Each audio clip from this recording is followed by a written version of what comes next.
안녕하세요. 산야초나라입니다.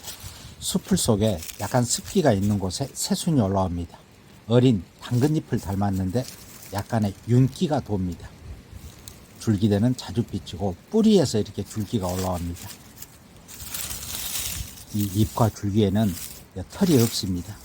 그리고 잠시 후에 뿌리를 보여드리겠습니다만은 뿌리 있는 열애의 살이 풀이기 때문에 뿌리가 굵습니다.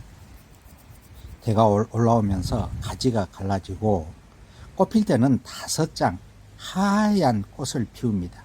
하나는 크고 크기가 꽃잎 5장이 다 크기가 다릅니다.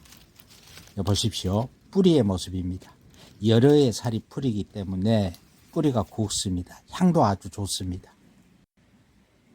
바로 전호입니다. 한방에서는 아삼이라고 부릅니다. 뿌리 모습입니다. 이렇게 몇 개 채취했습니다. 향도 그윽하니 참 좋습니다. 이 전호는 독성이 없고 그 독특한 향과 맛이 있습니다.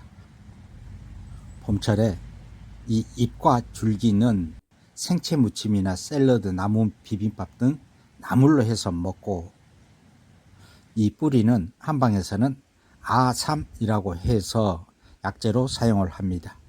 가루 분말을 내서 복용하기도 하고 또 달여서 복용하기도 합니다. 달여서 복용할 때는 이걸 말린 것 1일 15g을 달여서 복용하고, 또 인삼, 산삼처럼 오리나 닭 백숙에 함께 넣어서 먹기도 합니다. 뿌리 몇 개 채취했습니다. 보기만 해도 참 탐스럽습니다. 이 전호는 거담이나 기침, 진해, 진정 효과가 있고 기관지 건강, 폐 기능을 좋게 해주는 효능이 탁월합니다.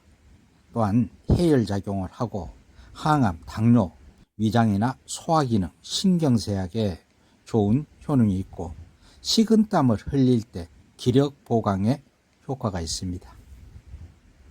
그리고 이 전호하고 비슷한 유럽 전호도 있고 사상자도 있는데, 이 전호는 여러의 살이 풀이기 때문에 도라지 더덕처럼 이렇게 뿌리가 굵습니다. 향도 아주 좋고. 근데 유럽 전호하고 사상자는 한해 살이 풀이기 때문에 뿌리가 가늘고 더 작습니다.